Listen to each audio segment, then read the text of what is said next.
Hello Kuwait and Philippines, hello Middle East and hello world. Welcome dito sa ating live update, our live chat. Kasama niya muli si Miss Lee dito sa ICSA. So pag-uusapan natin ngayon kung ano ba itong Computer Secretarial Training course natin. At ito yung course na foundation talaga ng IT. Kung gusto niyo yung lalo na ngayon sa panahon ngayon na all na siya integrated with AI, artificial intelligence, at lahat ng mga platform is computerized na. So ito talaga yung introduction in IT, foundation ng IT. So lalo na sa mga kababayan natin na hindi nagkaroon ng chance, lalo na sa Philippines, sa Pilipinas, na makapag-aral nito ng computer Microsoft Office applications, lalo na itong Microsoft Office application na siyang talagang kailangan, lalo na kung yung pangarap nyo is magtrabaho sa opisina, sa manager, supervisor. Syempre yan ang pinaka-basic. Kailangan marunong kayong gumamit ng computer office applications. Kaya nga tinatawag siyang computer office application kasi yan yung pinakagamit or essential na ginagamit for admin task. So ang maganda pa niyan, it is integrated with AI user techniques. So matutunan nyo kung paano gamitin yung AI softwares na mas mapadali yung paggamit ng or paggawa ng mga admin task.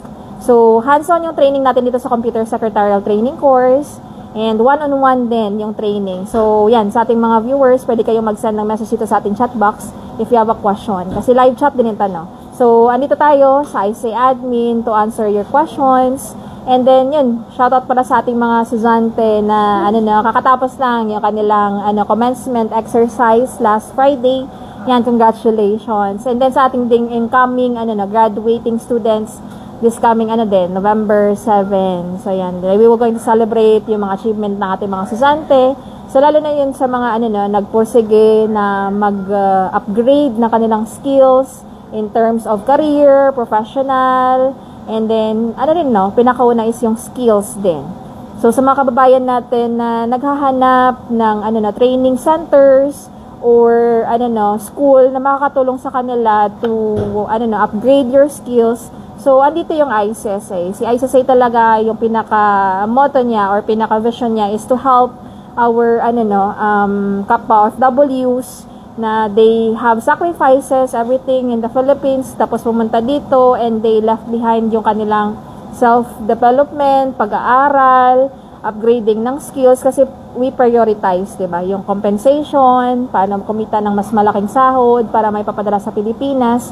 So, parang nakalimutan na natin yung sarili natin. So, that's why, andito si ICSA para matulungan kayo and at the same time, maabot yung pangarap ninyo. Kasi sa rin yung sa mga pangarap natin na makapagtapos sa pag-aaral, na kahit sa abroad. Isang yun nga, nandito na sa abroad and then continuous yung pag-earn ng compensation. So, why not, instead of shopping, instead of pamimili sa mga kung anong bagay, why not invest yung pera ninyo, kahit maliit lang yan na amount. Kasi dito sa mga courses na ICSA, it's a flexible payment.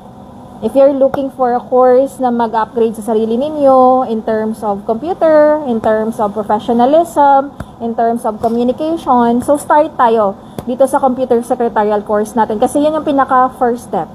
Okay? Kasi dito sa mga estudyante natin is anyone, kahit sino, pwedeng mag-enroll dito sa course natin, matanda, pabata, as long as you have the desire na mag-upgrade ng sarili ninyo, ng skills ninyo, we are open dito sa ICSA. All you need is mag-message lang.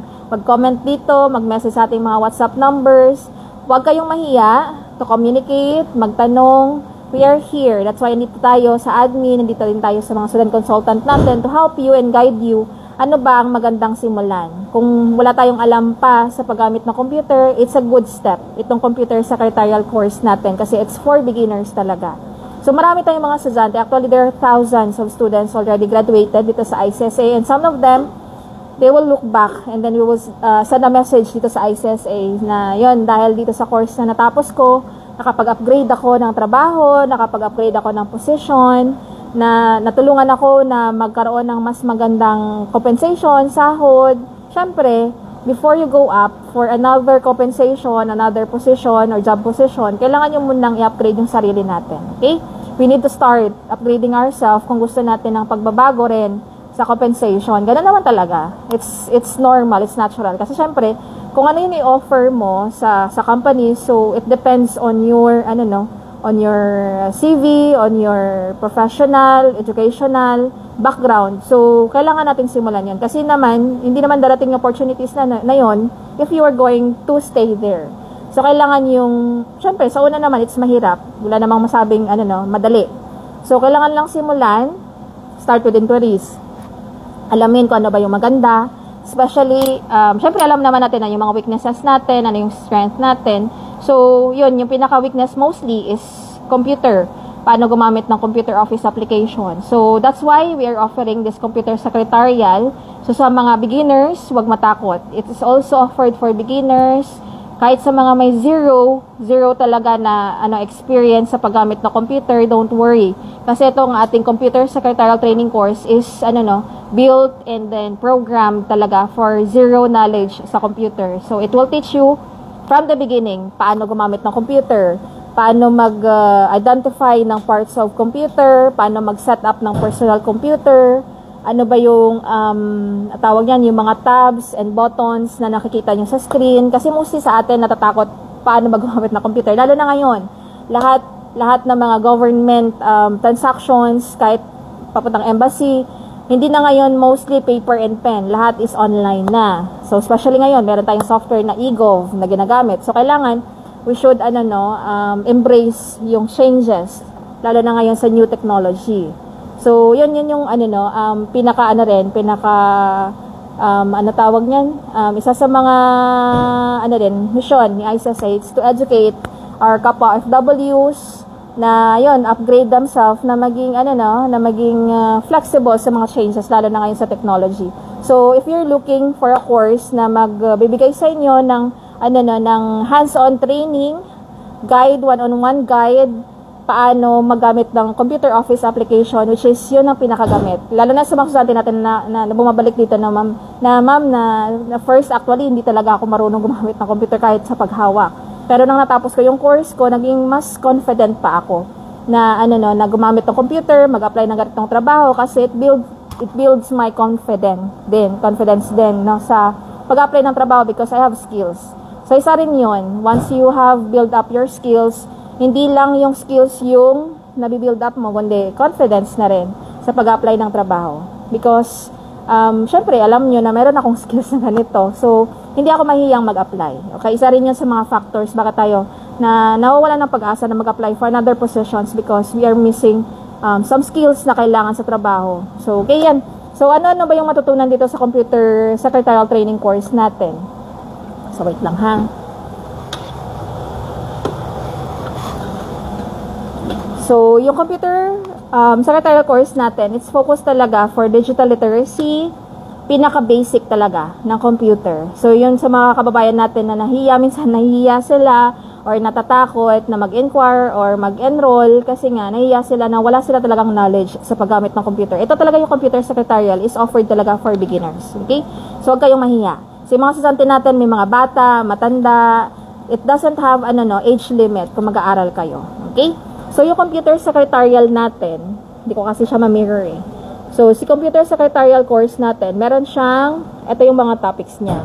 Meron siyang typing, data entry, Microsoft Word, Microsoft Excel, Microsoft PowerPoint, digital literacy, using internet, and Windows 11. So, ito yan. Full package yan siya for beginners, yung ating computer secretarial training course. Okay, kung yung target ninyo magtrabaho, kahit small step lang, to gain more skills, maganda itong simulan yung computer secretarial natin. Ito talaga yung na-offer natin sa mga estudyante na gusto mag-upgrade ng sarili. Ito yung pinaka-basic na requirements. Lalo na kung mag-inquire ka for other courses, tinatanong natin kung meron ka na bang knowledge sa paggamit ng computer office application. Kasi, ito siya yung pinaka-importante. Other courses, kailangan meron na kayong tawag niyan, basic computer skills. Okay? So, ito yung mga projects na matutunan ninyo. Kasi nga hands-on training siya, one-on-one training din. Okay? So, flexible ang schedule. That's why flexible yung schedule niya. Anytime na available kayo within our office timing, pwede kayong pumasok sa klase. Pwede kayong mag-attend once a week. May mga estudyante rin tayo nagtatrabaho sa bahay they're attending, some of them once a month. Some sa online sila once a month sila pumapasok sa face-to-face, then other days pumapasok sila online class. So kita nyo na, kahit na sila nga 24/7 nagtatrabaho, pero they have this desire na mag-upgrade na kanilang sarili. Kaysa sa igagala, doon sila nag-i-invest sa self-development, matuto ng mga panibagong bagay, which is nakakatulong for their either sa kanilang self-confidence, at the same time, for future din na magagamit nila. Kasi, pag na-upgrade mo yung sarili mo, whatever changes that we have, lalo na sa new normal nga sabi nila after pandemic, diba? New technology. So, kailangan din natin sumabay or else mapag-iwanan tayo. Lalo na ang artificial intelligence yung ginagamit ngayon, diba? So, kailangan din sumabay. Kasi hindi sila mag-a-adjust. Actually, yung panahon hindi sila mag-a-adjust para sa'yo, na mag-aantay sa'yo kung kailan ka matututo. Kasi marami namang competitions for job application. So, kailangan mong mag-invest sa sarili mo, mag-upgrade. Yun ang kailangan. Okay? So, ito yung mga projects na matutunan ninyo sa Microsoft Word. So, paano gumawa ng resume or CV na tinatawag natin. Kasi yun pinaka number 1. If you're applying, dapat marunong kang mag-construct ng resume mo. Okay? Kasama na doon yung agenda, meeting agenda, cover letter. Pag nag-apply ka ng trabaho, syempre, ilalagyan mo rin yun ng cover letter. So, kasama na doon yung matuto ka paano mag-format ng meeting minutes, especially if you are a secretary or admin staff na naka-assign to jot down ng meeting minutes kapag may meeting. So, maganda rin yun na magkaroon ka ng idea. And then, yan, vacation leave, and then, quotations. Sa Excel naman, Excel itong pinakagamit na gamit talaga sa office. Kahit saan man yan, sales, admin, as a manager, supervisor, ito yung ginagamit nila. So, we have Microsoft Excel. Okay? So, sa Microsoft Excel, with this package, sa Computer Secretarial, ituturo sa inyo from the basic. So, kasama dyan yung formulas, paano yung paggawa ng invoice, paggamit ng pivot chart, salary sheet, VLOOKUP, attendance, and purchase order. Ito yung mga initial lang ng mga projects na ginagawa sa klase. Okay? Kasama na din doon yung Microsoft PowerPoint. Sa PowerPoint naman, it's more on presentations and designs. So, yung iba nagtataka, paano nakagagawa ng designs for ads? May iba naman yung pinaka-basic, dito sa PowerPoint sila gumagawa. May iba naman na sa Canva, yun. So, dito sa Microsoft PowerPoint, hindi lang siya for presentation. Ginagamit rin siya for designing. Lalo na dati nang wala pa yung Canva, ang ginagamit nila for designs, either isang option, yung pinaka-basic, is yung PowerPoint. Okay, so dito, pwede makagawa dito ng 3D infographics, slide designs, kahit yung Facebook ad, pwede kang gumamit dito sa PowerPoint. Pero din siyang pie chart, slide animations, and text animations. So, yan. So, ito yung pinakagamit na gamit talaga. If you are trying to upgrade yourself, gustong magsimula, ito yung pinakauna, yung computer office applications natin dito sa ICSA. And then yung schedule niya, it's flexible. So, pwede ka mag-attend if you are naka-vacation leave ka. Mostly, dito may mga estudyante naka-vacation leave. Instead na iburong sa bahay yung araw nila, they are looking for, course na nag-upgrade sa sarili nila. So, yan, pwede kayo mag-attend every day. Kung available kayo, pwede mag-attend every day. Pwede siyang matapos in 1 month. Kung nag-attend kayo ng 3 times a day, 3 times a week, so 3 months siya approximately, pwedeng matapos. Kapag once a week, pwede mo siyang matapos in 4 months. So, yung schedule is flexible. So, nakadepende siya yung duration ng course sa tawag niyan sa pasok ninyo sa klase. So, kahit ano yung trabaho natin ngayon nasa Kuwait or kahit saan mang bansa kasi available din siya through online class. So, nasa sa inyo. If you want to upgrade yourself, be aligned and then embrace the new changes rin sa paggamit ng computer. Kasi hindi naman yung mag-a-adjust yung mga tao para sa atin. So, kailangan natin magkipagsabayan. Yan nga, makipagsabayan sa changes ngayon. Kasi nga, yung paggagamit ng computer, hindi natin pwedeng iasa sa iba minsan. So, kailangan natin to equip ourselves din na matuto. Lalo na ngayon na lahat ng transaction, kahit sa Pilipinas man yan or kahit saan, is computerized na. Kaya meron mga electronic, may electronic forms, may mga, e-gov tayong ginagamit sa Philippines for applying ng travel, ganon. So, yung gaining of confidence sa paggamit ng computer or softwares is nakakadagdag sa confidence mo rin na kaya mong intindihin yung kailangan mong i-fill out na form. Okay? So, yun. Sa ating mga kababayan na gustong magsimula, looking out for skills that will going to build your confidence and skills din to start. So ito yung computer secretarial, yung pinakamagandang course natin dito sa ICSA. Ito yung pinaka hinahanap ng mga estudyante natin, lalo na nagtatanong sila ano yung magandang simulan. Okay, so kung gusto mong mag-upgrade ng sarili, ito yung pinakamagandang simulan sa computer secretarial course natin. Okay, so ito gamit na gamit talaga siya, lalo na sa mga kabayan natin na nagsisimula. Okay, for more information, pwede kayong mag-message dito sa ating comment box below. Hello po, good morning. Meron tayong diploma in education and training. Okay, so yon is available siya face-to-face class. Okay, so every Saturday yon, it's education and training under British curriculum siya. Okay, so UK diploma. Meron tayo nun. Pero yon is meron siyang qualification requirements. So kailangan isa doon sa mga requirement is marunong kang gumamit ng Microsoft Office applications. Kasi pag tinatawag mo siyang diploma, more kayo doon sa research, and then yun, studies, paano ba yung mga teaching strategies. So, kailangan, hindi na ituturo sa inyo dito sa course. Kapag diploma na yung iti-take ninyo, hindi na ituturo sa inyo yung paggamit ng computer office applications. Okay. Kapag pag training course siya, wala siyang TOR. Ayan, okay na. Nawala ko internet. Ayan si ma'am, may question. May TOR po ba? Pag diploma in education and training, yes. Meron siyang diploma. Kasi nga, diploma nga siya. Meron siyang academic units. So, makakuha kayo ng diploma and then transcript of record if you are enrolling in diploma in education and training. Okay? Pag mga training courses, like ito, computer secretarial, kasi nga natatapos mo siya lang within 3 months. So, ito, makukuha ninyo dito is certificate of training and then grading report. Meron kayo niyan. Pero wala siyang transcript of record, ha? To clarify, yung transcript of record is given sa mga nagtapos ng diploma at saka bachelor degree. Okay? So, yon. Yun yung mga pwedeng ipa-evaluate sa mga awarding bodies, sa mga evaluating bodies, tulad ng WES, pwede siyang pa-stamp sa embassies. Yun yung mga diploma course, tulad ng education and training. Okay? Ito, pag training course, tulad ng computer secretarial, kasi nga nagtatagal lang siya ng 1 month, 2 months, or 3 months. So, yung makukuha nyo dito is training certificate and grading report. Okay? So, yun is dinadagdag natin sa ating CV and resume of certification. Kasi nga, itatanong kayo nga, pag nag-apply kayo sa opisina, tatanungin kayo, marunong ba kayong gumamit ng computer office applications tulad ng Microsoft Word, Excel, and PowerPoint. So, ano yung evidence na ibibigay ninyo? Kasi nga nakalagay doon sa skills ninyo na marunong ka.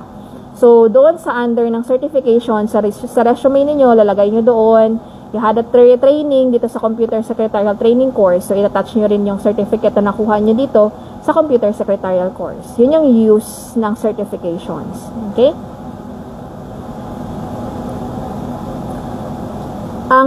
Yung ating education and training, yes, available din siya sa online class. Pero kung nandito ka sa Kuwait, we advise mag-attend ka ng face-to-face. Okay? Kasi iba pa rin yung andito ka sa face-to-face. Pero yung mga outside Kuwait students natin, pwede sila mag-attend online class. Okay?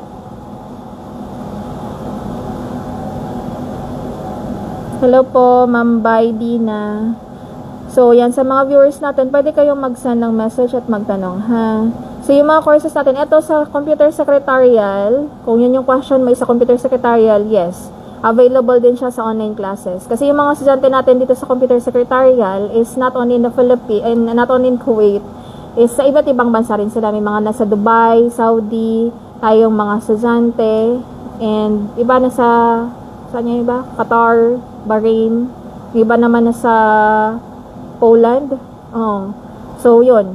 Pag online class, yun. Available din tong si computer secretarial course natin. Yes po ma'am, pwede naman kayong mag-online class. Yun lang, kailangan mo lang magkaroon ng sariling computer or laptop na magagamit nyo sa pag-aaral. And then, kailangan mo rin magpaalam sa employer mo, ha? Kasi nga, you are under, sponsor, visa nila. For respect lang din sa employer ninyo na mag-aaral ikaw, paalam ikaw. Okay? Para, who knows, baka bigyan ka nila ng off na makapag-aral, 'di ba? So, yan din. May mga estudyante rin tayo na hindi nga sila makalabas, so nag-online class lang sila. So, kailangan lang nilang magkaroon ng laptop or computer na magagamit sa pag-aaral kasi nga mag-online class ikaw. Okay? Lalo na dito sa computer secretarial course natin, kasi tuturo sa'yo dito yung paggamit ng computer, proper typing din. So, kailangan meron kang sariling PC, laptop, or computer sa bahay or desktop. Okay? So, yun nga, sabi nga nila, pag gusto, may paraan.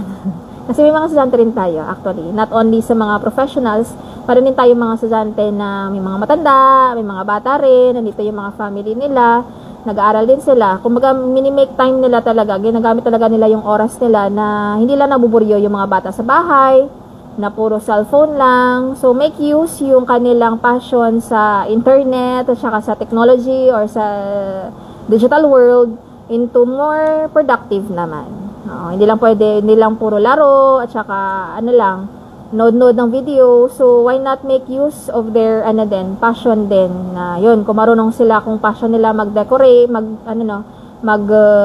design, yun, available yung graphic designing course natin, available din yung video editing natin. So, yung kaysa sa ibubur yung bata sa bahay, they, make their time productive din. Yan, may mga bata rin dito nag-aaral.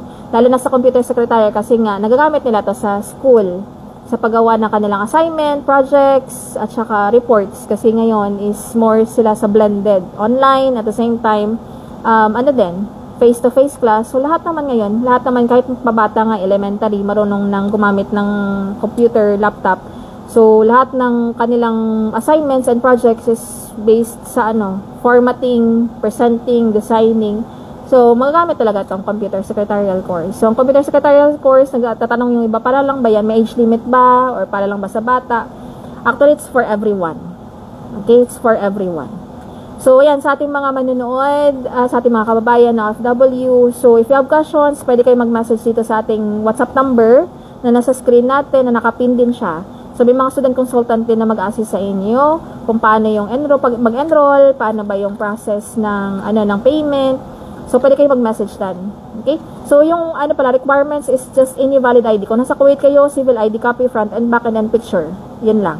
So, yung payment, pwede kayo mag-monthly payment, installment, pwede naman siya, flexible. Kasi yung iba naman medyo may kahirapan, syempre, yun nga. May kahirapan yung pag mag-one time, so pwede kayo mag-installment. Available naman siya. Okay? So, yan.